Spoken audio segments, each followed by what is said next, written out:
তো দেখুন গুগল অ্যাডসেন্সে একটা নতুন মেসেজ আসছে। এটা মেসেজ আসার সাথে সাথে আপনাদের এই ইনকামটা আর এখানে শো করবে না। টোটাল যে ইউটিউবের যদি ইনকাম থাকে এটা জাস্ট বন্ধ করে দেয়। তো দেখুন এইখান থেকে এটা কিভাবে আমরা খুব সহজে ডিলিট করতে পারি বা আমরা এটা সলভ করতে পারি সমস্যাটা। তো দেখুন এখানে লেখাই আছে, we encourage you to publish your seller information in the Google Seller.json File. Visit the account setting page to review your current visibility status. এইখান থেকে আপনারা এই যে অ্যাকশনে ক্লিক করে দেখতে পারেন। তার আগে আমি এই যে লার্ন মোড কিছুটা দেখে আসি এখানে কিভাবে কাজটা করতে হবে, ওইখানে বলেই দিচ্ছে। লার্ন মোডে যায় তো আপনি এখানে কাজগুলো দেখতে পারেন। তো এখানে আমরা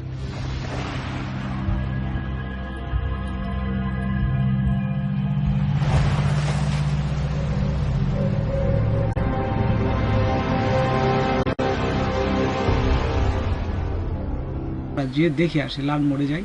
তো দেখুন এখানে আমি আরেকটা জাস্ট এখানে ক্লিক করলাম, ক্লিক করলে আরেকটা নিউ উইন্ডো ওপেন হয়ে এখানে দেখাবে আমাকে।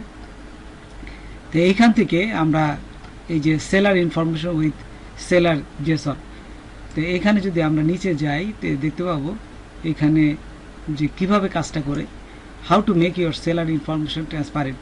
এখানে বলে দিচ্ছে প্রথমে সাইন ইন করবেন, তারপরে গুগল অ্যাডসেন্স অ্যাকাউন্টে যাবেন, click account, account information, visibility status এবং সেকশন ট্রান্সপারেন্ট। দেখছেন এখানে যাবেন, এখানে যাওয়ার পরে আপনারা এই যে ডোমেন নেম দেবে, add your business domain name if you have one, যে কোনো একটা দেবেন এবং সেটা কীভাবে দেবেন সেই জিনিসটাই এখানে আমরা এই সোল্ভ করব। এবং নিচে দেখুন আরও সুন্দরভাবে দিয়ে দিচ্ছে, এই যে ডোমেন নেমটা এইটা রাইট আছে, বাকিগুলো কিন্তু ঠিক নাই। যেমন ডোমেন নেম কীভাবে দেবেন, আপনার নাম .com অথবা গুগল co.uk, কিন্তু এইভাবে দেওয়া যায় না। www এইভাবে দেওয়া যায়, www এইগুলো ভাবে কিন্তু দিবেন না, তাহলে কিন্তু হবে না।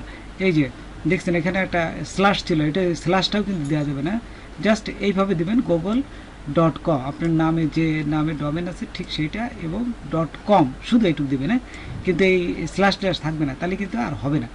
তো আমরা জাস্ট এখান থেকে আমরা চলে যাই, এই যে গুগল যেখানে আমাদের মেসেজটা আসছে ঠিক সেইখানে থাকা অবস্থায় আমি অ্যাকশনে ক্লিক করলাম। এই যে দেখুন অ্যাকশনে ক্লিক করার পর এখন এইখানে আপনাদের সমস্ত ইনফরমেশনগুলো আপনাদের দেখাবে এবং কোথায় আপনি বসাবেন সেটাও জিনিসটা আপনার এখানে শো করবে।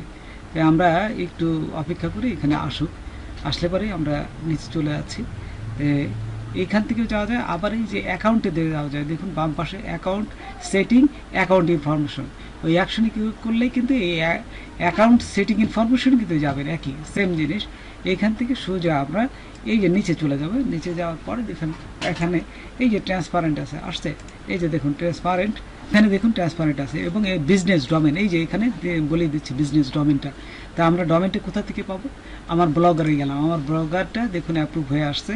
তো এইখান থেকে এই ব্লগারটা প্রথমে আমি এই যে ভিউ করি, ভিউ ব্লগার, এখানে করার সাথে সাথে আমার ডোমেনটা বিজনেস ডোমেনটা সেটা অ্যাড হয়ে আসে। আমার যে ডোমেনটা দেখুন, এই যে আমার এটা ওয়েবসাইট, বিজনেস যে ডোমেনটা এটা কিন্তু আমার অ্যাপ্রুভ যে ব্লগারটা।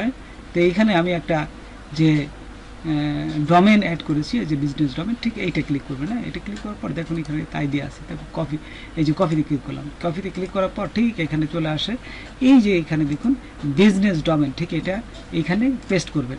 তো এখানে দেখুন অনেক আসছে, তো আপনারা এটা কেটে দেবেন, এগুলো কিন্তু থাকবে না। আমি আপনাদের প্রথমে দেখিয়েছি, ঠিক এইটুকু কেটে দেবেন, ও যেভাবে চাইছে ঠিক সেইভাবে দেবেন। এখানে দেখুন ও চেয়েছে এই যে google.com, এই যে এইটা দিলে কিন্তু হবে না, এই যে কাটা দেখছেন এইভাবে দেওয়া যাবে না। তো জাস্ট google.com আমি এইভাবে দিলাম, এই যে google.com দেখছেন এখানে দেওয়ার সাথে সাথে কিন্তু ও নিয়ে নেবে। একটু অপেক্ষা করি, এখানে যে সার্চ করলে এই যে ডোমেন নেমটা ও কিন্তু নিয়ে নেবে, এখান থেকে নিয়ে নিয়েছে। সেটা আমরা বুঝবো কেমন করে, এটা নিতে এসে দেখুন এখানে যদি আমরা রিফ্রেশ করি, এই যে এখানে থাকা অবস্থায় আমরা যদি রিফ্রেশ করি তাহলে দেখবেন যে এখন এখানে জাস্ট বসে গেছে, তাহলে আমরা বুঝবো যে ডোমেনটা সে নিয়ে নিয়েছে। দেখি আমরা আরেকবারই করি, এই যে দেখুন জাস্ট বসে আছে। এখন যদি আমি আবার এসে যাই, এই গুগল অ্যাডসেন্সের প্রথমে যাই, দেখুন এখান থেকে আমরা হোমে যাই, এই যে হোমে গেলাম, হোমে যাওয়ার সাথে সাথে দেখুন এখানে কিন্তু আর নাই, এই যে কমান্ডটা ছিল এটা নাই, দেখছেন এখন কিন্তু আরেকটা, 3টে ছিল এখন 2টে কমান্ড, মানে এগুলো আর লাগছে না। আপনি তো ট্যাক্স ইনফরমেশন অবশ্যই দিয়ে দিচ্ছেন এর আগেও, তারপরে যে ইউক্রেনের যে যুদ্ধ হয়েছে কারণে ওরা পুশ করে রাখছে মনিটাইজেশন, এটা কোনো ব্যাপার, তো কয়েকদিন পরে জাস্ট তারা এটা করে দিবে না, তারা আপনাদের এটা অন করে দিবে এবং সমস্ত কিছু আপনাদের শো করে দেখবে। জাস্ট যে ইনফরমেশনটা আসছিল সেটা কিন্তু আপনার সলভ হয়ে গেছে। তো এইভাবে আপনারা যে কোনো এই সমস্যার সমাধান করতে পারবেন। তো বন্ধুরা আজকে এই পর্যন্তই, নতুন কোনো ভিডিও নিয়ে আবার আপনাদের সাথে হাজির হব। যদি আমার ভিডিওটা আপনাদের ভালো লাগে বা কোনো উপকারে আসে তবে অবশ্যই সাবস্ক্রাইব করবেন আর একজন বন্ধু হলেও শেয়ার করবেন। ধন্যবাদ সবাইকে, আল্লাহ হাফিজ।